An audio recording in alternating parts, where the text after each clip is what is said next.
Hello all, welcome back to Yashaswini Vamshika cooking and tips channel. ఈ రోజు పెళ్లి రోజు పుట్టినరోజు జరుపుకుంటున్న వాళ్ళందరికీ కూడా హార్ట్ఫుల్లీ కంగ్రాచులేషన్స్ అండ్ మీరు happy returns of the day అండి.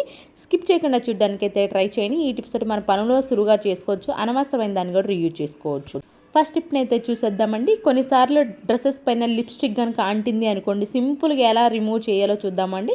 దానికోసం ఫస్ట్ కొంచెం సర్పు వేసేసి ఎక్కడైతే లిప్స్టిక్ అంటిందో, ముఖ్యంగా లాంటి లైట్ కలర్స్ పైన వైట్ వాటిపైన అంటిందంటే పోవడం చాలా కష్టంగా ఉంటుంది కదండి. అలాంటప్పుడు అంటిన వెంటనే మనం ఏంటంటే కొంచెం దానిపైన సోప్ కానివ్వండి, లేదు కానివ్వండి, సర్ఫ్ కానివ్వండి వేసేసేసి వేడి నీళ్ళలో ఒక 1 అవర్ పాటు నానబెట్టేసేసండి. ఆ తర్వాత ఇక్కడ నేను ఓన్లీ బై హ్యాండ్తోనే వాష్ చేసి చూపిస్తున్నాను చూడండి. చాలా నీట్గా అయితే క్లీన్. మీరు ఎక్కువ కనుక ఉంది అనుకోండి, బ్రష్ ఉంటుంది కదా, బ్రష్తో క్లీన్ చేసుకున్నా చాలా నీట్గా అయితే క్లీన్ అయిపోతుంది. నెక్స్ట్ టిప్ వచ్చేసి యాలకులు ఉంటాయి కదండి. యాలకులు మెత్తగా పౌడర్ లాగా చేసుకోవాలి అనుకోండి, డైరెక్ట్గా ఇలా కొంచెమే ఉంటాయి అనుకోండి, పౌడర్ లాగా ఫైన్ పౌడర్ లాగా కావాలంటే అవ్వదు కదండి. అలాంటి అప్పుడు కొంచెం షుగర్ కానివ్వండి, లేదు అంటారా సాల్ట్ కానీ ఏదైనా ఒక పావు స్పూన్ కనుక వేసేసుకొని మిక్సీ కనుక పట్టేసుకున్నామే అనుకోండి, నేను మిక్సీ పట్టి చూపిస్తున్నాను చూడండి, ఎంత ఫైన్ పౌడర్ లాగా అయితే అయిందో. ఈ విధంగా మనకి మెత్తగా పౌడర్ లాగా కావాలి అనుకునే వాళ్ళు ఎవరన్నా ఉన్నారు అని అనుకుంటే మాత్రం ఈ విధంగా సాల్ట్ కానివ్వండి, లేదంటే కొంచెం షుగర్ కానివ్వండి వేసి మిక్సీ పట్టేసామనుకోండి, ఈజీగా మనకి ఎక్కువసేపు రుబ్బకుండానే మిక్సీ అనేది మెత్తగా అయితే పౌడర్ అయితే అవుతుంది. ఐ హోప్ ఈ టిప్ కూడా నచ్చిందని అనుకుంటున్నాను. నెక్స్ట్ టిప్ వచ్చేసి ఆయిల్ బాటిల్స్ వాడుతాం కిచెన్లో. కౌంటర్ టాప్ అయినా డైరెక్ట్గా ఈ విధంగా కిందే కనుక పెట్టేసాము అనుకోండి, ఆయిల్ అంతా అంటుతుంది. దానివల్ల అంటే ఆ ప్లేస్ కూడా మనకి జిడ్డుగా ఆయిల్గా ఉంటుంది కదండి. అలా అవ్వకుండా ఉండాలి అని అనుకుంటే మాత్రం ఆయిల్ కింద మన బాటిల్లోంచి కింద పడకుండా ఉండాలంటే మనకి బిర్యానీ బాక్సెస్తో పాటు ఇలాంటి ప్లేట్స్ అయితే చిన్నవి వస్తూ ఉంటాయి కదండి. వీటిని ఏం చేస్తాం, మన అనవసరం చెప్పి పక్కన పడేస్తూ ఉంటాం కదా. ఇన్కేస్ ఇలాంటి క్యాప్స్ కనుక ఉన్నాయి అనుకోండి, లేదంటే ఏదైనా స్టీల్ ప్లేట్ అయినా కానివ్వండి, వాడనేది ఉంటుంది కదా, వాడని ఇన్కేస్ మీ ఇంట్లో ఉంటే అదైనా పెట్టేసుకోవచ్చు, లేదంటే ఇలాంటి ప్లాస్టిక్నైనా పెట్టేసుకోవచ్చు. దానివల్ల మన కౌంటర్ టాప్ అంతా కూడా చాలా నీట్గా అయితే ఉంటుంది. ఐ హోప్ టిప్ కూడా నచ్చిందని అనుకుంటున్నాను. నచ్చితే కనుక ప్లీజ్ అండి ఒక లైక్ ఇచ్చి ఛానల్ సపోర్ట్ చేయండి. దానివల్ల నాకు మోటివేషన్గా ఉంటుంది అండ్ వేరే వాళ్ళకి కూడా ఈ వీడియో రీచ్ అవుతుంది కాబట్టి ప్లీజ్ లైక్ చేయండి. అండ్ నెక్స్ట్ టిప్ వచ్చేసి ఇలాంటి పిల్లలు వాడుతూ ఉంటారు కదండి. పిల్లలు అంతా దీనిలో ఉన్నదంతా అయిపోయాక ఏం చేస్తాము, అనవసరం అని చెప్పేసి పడేస్తూ ఉంటాం కదా. దీన్ని మనకి ఇవ్వమని చెప్పండి, దీన్ని ది బెస్ట్ యూస్ టిప్ కోసం అయితే తీసుకొచ్చేసానండి. ఫస్ట్ దీని లోపల ఉన్నదంతా చాలా నీట్గా క్లీన్ చేసేసేయండి ఈ బాక్స్ని. దీన్ని దేనికి ఉపయోగిస్తామన్నారు, పిల్లల లంచ్ బాక్సెస్లో కానివ్వండి, లేదు అంటారా హస్బెండ్ లంచ్ బాక్స్లో కానివ్వండి, కొంచెం పికిల్స్ కనుక పెట్టాలి అనుకోండి, స్పెషల్గా బాక్సెస్ అనేవి కొంటూ ఉంటాం కదండి. ఇది కూడా చాలా టైట్గా అయితే ఉంటుందండి. ఎప్పుడైనా పికిల్ పెట్టాలి అనుకున్నప్పుడు స్పెషల్గా బాక్సులను కొనే అవసరం లేకుండా ఈ బాక్స్ ఏదైతే ఉందో దీన్ని నీట్గా క్లీన్ చేసేసి ఎండలో ఆరపెట్టేసి ఆ తర్వాత ఇలాంటి పికిల్స్ కనుక వాడేసుకున్నామే అనుకోండి, పికిల్ బాక్స్ లాగా చిన్ని బాక్స్ లాగా అయితే ఉంటుంది. ఐ హోప్ టిప్ కూడా నచ్చిందని అనుకుంటున్నాను. అండ్ నెక్స్ట్ టిప్ వచ్చేసి మనకి ఇలాంటి చిన్నవి డస్టర్లు అనేవి మనకి అవైలబుల్లో ఉంటాయి కదండి. దీన్ని తీసుకొచ్చి దీనిపైన బేకింగ్ సోడా ఉంటుంది కదా, బేకింగ్ సోడా ఒక ఫుల్ స్పూన్ అయితే వేసేసుకున్నానండి. దీన్ని మన ఫ్రిడ్జ్ లోపల ఏంటి అంటే కొంచెం మనకు అప్పుడప్పుడు ఫ్రిడ్జ్ డోర్ని తీసిన వెంటనే అంటే కొంచెం స్మెల్ అనేది వస్తూ ఉంటుంది కదండి. కొంచెం బ్యాడ్ స్మెల్ వస్తూ ఉన్నప్పుడు మనం ఈ స్పాంజ్ పైన బేకింగ్ సోడా కనుక పెట్టేసాము అనుకోండి, కొంచెం బ్యాడ్ స్మెల్ అనేది కంట్రోల్ అయితే అవుతున్నాం. వీక్లీ వన్స్ దీన్ని కనుక చేంజ్ చేస్తూ ఉన్నాం అనుకోండి, బేకింగ్ సోడా అనేది బ్యాడ్ స్మెల్ అబ్జర్వ్ చేస్తాం, బ్యాడ్ స్మెల్ అయితే లేకుండా అయితే ఉంటుంది. నెక్స్ట్ వచ్చేసి మనకి షుగర్ ఏంటంటే కొన్నిసార్లు ఎక్కువ నీరుగా అవుతూ ఉంటుంది కదండి. అలా నీరుగా అవ్వకుండా ఉండాలి.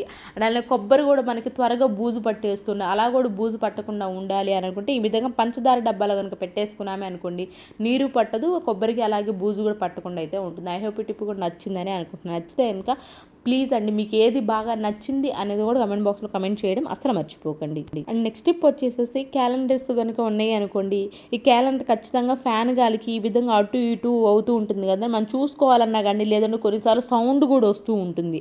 అలా మనకి మూవ్ అయిన ప్రతిసారి సౌండ్ రాకుండా ఉండాలి, పేపర్స్ అనేవి వెళ్ళకుండా ఉండాలి అంటే అటు సైడ్ ఇటు సైడ్ ఈ విధంగా టిక్ టాక్స్ కనుక ఉన్నాయని టిక్ టాక్స్ అయితే పెట్టేసుకోవచ్చండి. లేదు అంటారు మామూలు స్లైడ్స్ ఉంటాయి కదా పక్క పిన్నులు, వాటినైనా మీ కంఫర్ట్ని బట్టి అయితే ఏదైతే యూస్ఫుల్గా ఉంటుందో అదైతే పెట్టేసుకోవచ్చు. అండ్ నెక్స్ట్ టిప్ వచ్చేసి స్విచ్ బోర్డులో మనం 2-3 డేస్కి ఒకసారి క్లీన్ చేసినా కానివ్వండి, ఊరికే దుమ్ము పడిపోతూ ఉంటుంది, అలాగే చాలా నీట్గా కూడా అనిపిస్తూ ఉండవు. అలాంటప్పుడు మనం కోకోనట్ ఆయిల్ ఉంటుంది కదా, పాత క్లాత్ ఏదైనా ఉంటే దానిపైన కొంచెం అంటే చూసారా ఎంత ఫ్యూ డ్రాప్స్ అంటే కొంచెం వేసేసి ఆ తర్వాత కనుక మనకి స్విచ్ బోర్డ్ని క్లీన్ చేసుకున్నామనుకోండి, చాలా నీట్గా క్లీన్ అయిపోతుందండి. పైన దుమ్ము అనేది లేకుండా అయితే, బట్ బట్ ఒకటి మాత్రం గుర్తుపెట్టి స్విచ్ మాత్రం ఖచ్చితంగా ఆఫ్ చేయండి. ఆ హోల్స్ లేకుండా అయితే క్లీన్ చేసుకోండి. అండ్ అలానే కొన్నిసార్లు టమాటా సాస్ ఉంటుంది కదండి, దాంతో క్లీన్ చేసుకోవచ్చు. లేదా వైప్స్ ఉంటాయి కదా, వైప్స్ అయితే క్లీన్ చేసుకోవచ్చు. మీకు అవైలబుల్ ఏది ఉంటే దాన్ని బట్టి కనుక స్విచ్ బోర్డ్ని కనుక క్లీన్ చేసుకున్నామనుకో స్విచ్ బోర్డ్ అనేది చాలా నీట్గా అయితే క్లీన్ అయిపోతుంది. అండ్ నెక్స్ట్ వచ్చేసి హ్యాండ్ బ్యాగ్స్ లోపల ఇలాంటి చిన్న జిప్స్ అయితే ఉంటూ ఉంటాయి కదండి. దీనికి ఏంటంటే మనం డైరెక్ట్గా ఇంటి కీస్ అని హ్యాండ్ బ్యాగ్లో కనుక వేసేసాము అనుకోండి, ఏదైనా ఇంపార్టెంట్ కీస్ అయినా కానివ్వండి, అలాంటివి ఏంటంటే మనకు అవసరమైనప్పుడు అస్సలు కనిపించవండి, మనం చాలాసేపు వెతకాల్సి ఉంటుంది. అలా కాకుండా మనకి ఈజీగా ఏదైనా ఇంపార్టెంట్ కీ ఉంది దొరకాలి అని అనుకుంటే మాత్రం ఈ విధంగా ఏదైతే జిప్ ఉంటుందో లోపల ఆ జిప్కి చిన్న పిన్నీస్ కనుక పెట్టేసాము అనుకోండి, అవసరమైనప్పుడు చాలా త్వరగా దొరుకుతుందని ఎక్కువసేపు వెతకకుండానే మన పనులను సులువుగా అయితే చేసుకోవచ్చు. అండ్ నెక్స్ట్ టిప్ వచ్చేసేసి కొబ్బరి చిప్పలు కనుక ఉన్నాయి అనుకోండి, ఇంట్లో కొబ్బరి చిప్పలు కొన్నప్పుడు వీటిని అనవసరం అని చెప్పేసి అస్సలు పడేయకూడదు. కొబ్బరి చిప్పలతో చాలా టిప్స్ అయితే ఉన్నాయండి. అప్పుడు దీంతో కూడా ది బెస్ట్ టిప్ని అయితే తీసుకొచ్చాను ఇప్పుడు ప్రస్తుతానికి. దీంట్లో ఏంటంటే కొంచెం బొగ్గు కనుక ఉంది అనుకోండి, మనకేంటంటే కొన్ని ర్యాక్స్లో ఏమవుతుంది అని అంటే కొంచెం కబోర్డ్స్లో కొంచెం తడిగా అనిపిస్తూ ఉంటుంది, ముఖ్యంగా చలికాలంలో. అలాంటప్పుడు ఏంటంటే ఆ ప్లేస్ అంతా మనకి తడి అనేది లేకుండా ఉండాలి. బట్టలు కానివ్వండి, బీరువాల్లో కానివ్వండి, ఎక్కడైనా సరే కానివ్వండి, ఈ విధంగా కొబ్బరి చిప్పులో బొగ్గులు కనుక కబోర్డ్స్లో కనుక పెట్టేసుకున్నామనుక ఆ తడి అనేది మనకి బొగ్గు అనేది అబ్జర్వ్ చేస్తుంది కాబట్టి చెమ్మగా ఉండే ఛాన్స్ అయితే లేకుండా అయితే ఉంటుంది. ముఖ్యంగా ఇది వెంటిలేషన్ తక్కువగా ఉంటుంది కదండి, అలాంటి ఇళ్ళలో సూపర్గా అయితే వర్క్ అవుతుంది. ఐ హోప్ టిప్ కూడా నచ్చిందని అనుకుంటున్నాను. అండ్ నెక్స్ట్ టిప్ వచ్చేసి ఖచ్చితంగా మన దోశ పిండి కానివ్వండి, ఇడ్లీ పిండి కానీ పోసుకున్నప్పుడు అడుగుని ఇలా గిన్నె అయితే మిగిలిపోతూ ఉంటుంది కదండి కొంచెం పిండి అనేది.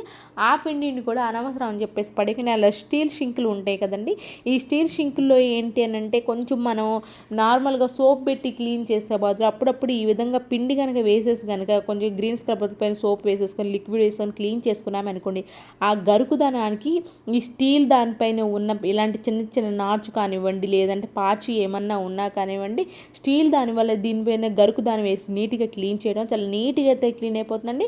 అప్పుడప్పుడు వీక్లీ వన్స్ అయినా సరే పిండి మిగిలినప్పుడు ఈ విధంగా చేస్తూ ఉన్నారంటే మన స్టీల్ షింక్ అనేది చాలా నీట్గా కొత్త దానిలాగా అయితే మెరిసిపోతుంది. అండ్ నెక్స్ట్ టిప్ వచ్చేసి ఇలాంటి చిన్న కర్చీఫ్స్ ఉంటాయి కదా, నాప్కిన్స్, అలాంటివి మనం వాష్ చేయాలని వాషింగ్ మిషన్లో వేసాము అనుకోండి, అన్ని బట్టల్లోకి చుట్టేస్తూ ఉంటాయండి. మనకి త్వరగా అది వాషింగ్ మిషన్ తీసి ఓపెన్ చేయించినప్పుడు కూడా మనకి త్వరగా కనిపించవు. అలా కాకుండా మన కర్చీఫ్లన్నీ ఒక దగ్గర ఉండాలి అని అనుకుంటే మాత్రం, మనకి తీసిన వెంటనే కూడా త్వరగా దొరకాలి అనుకుంటే మాత్రం ఈ విధంగా హెయిర్ బ్యాండ్ ఉంటుంది కదండి, హెయిర్ బ్యాండ్ కనుక వేసేసి ఆ తర్వాత వాషింగ్ మిషన్లో కనుక వేసేసాము అనుకోండి, మనకు అవసరమైనప్పుడు త్వరగా వాషింగ్ మిషన్ తీగానే ఈజీగా కనిపిస్తాయండి. అన్నింటినీ ఒక దగ్గర అయితే ఆరపెట్టేసుకోవచ్చు, వెతికే పనే లేకుండా. అండ్ నెక్స్ట్ టిప్ వచ్చేసి మనకి మిక్సీని మనం ఎంత నీట్గా క్లీన్ చేసినా కానివ్వండి, కొన్నిసార్లు పిండిలు వేసినా కానివ్వండి, అల్లం వెల్లుల్లి పేస్ట్, జ్యూసులు ముఖ్యంగా వేసినా కానివ్వండి, ఈ విధంగా అడుగునని చెప్పేసి కొంచెం అయితే పడిపోతూ ఉంటుంది కదండి.